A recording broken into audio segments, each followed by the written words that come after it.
What's up, YouTube? This DJ Kryptonite here, Fight Doctor. Speaking on combat sports and boxing.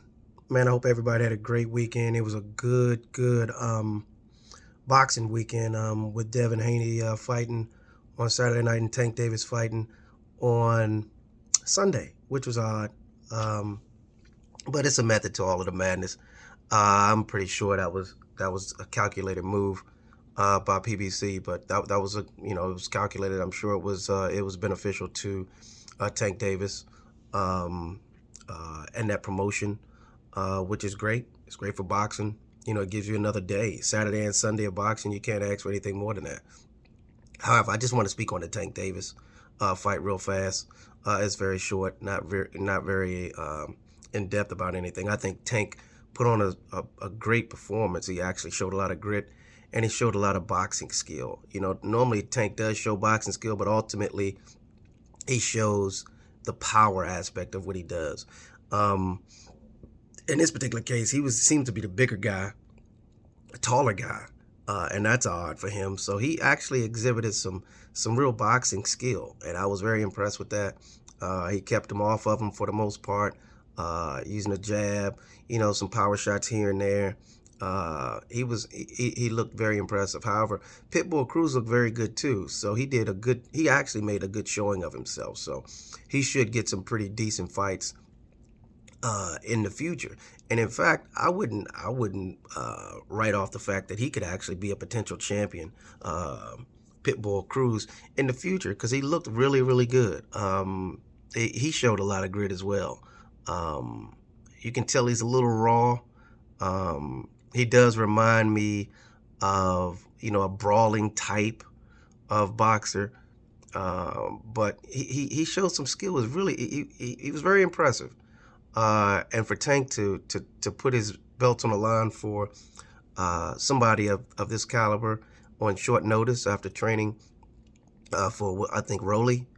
And then he had to switch gears and train for Pitbull. Tank did a great job.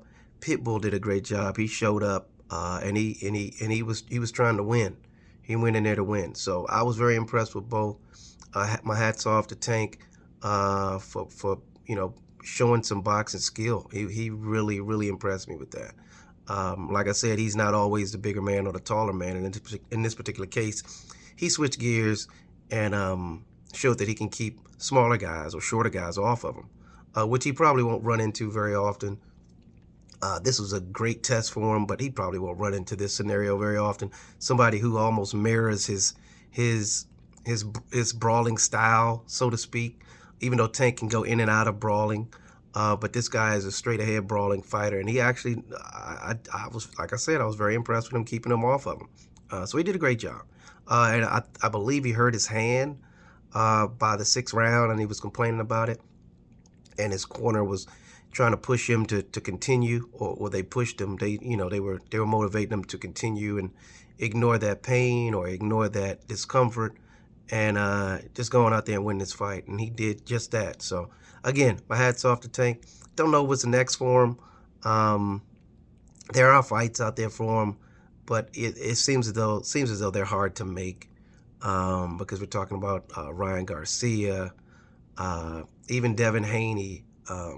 A lot of those fights seem to be almost impossible to make at this time.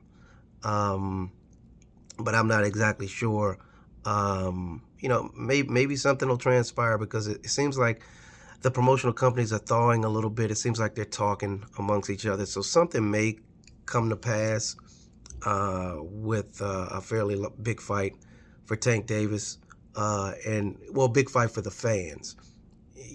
Right now, Tank Davis, every fight he has is a big fight, because he's kind of, the spotlight's on him. He's Showtime at this point. So it really doesn't matter. They're growing him the right way, because ultimately it really doesn't matter who he fights. He's selling out, or essentially selling out arenas, or his venues, and he's generating revenue. So as I said in one of my previous videos, he's actually growing a fan base. So anytime he fights anyone, it's a big fight. But ultimately, a big fight for the fans would be him fighting somebody of relevance. And like I said, I don't know what that would look like. Like I said, Haney or Garcia.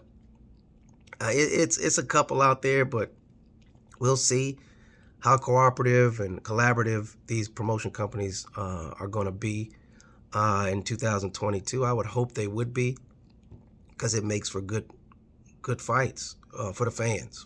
But again, Tank really doesn't need anybody right now, and I think that's clear. It's evident, and they're moving that way. They're moving because they can just put anybody in there with them, and he's going to generate his revenue. He has a fan. He has a following, and he really doesn't need anybody.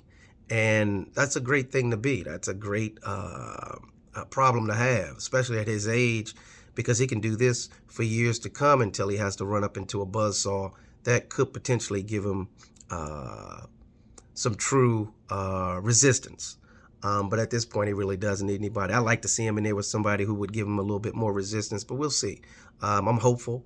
But anyway, he looked good. Tank Davis looked really good. Put on a good performance. Showed a lot of skill, a lot of grit. Did a great job. And Pitbull, again, like I said, I think he put on a good show for himself, and I think he probably will get some big fights coming down the road. So anyway, DJ Kryptonite, the Fight Doctor, is out. Make sure everybody have a great week, and we'll be talking soon. Deuces.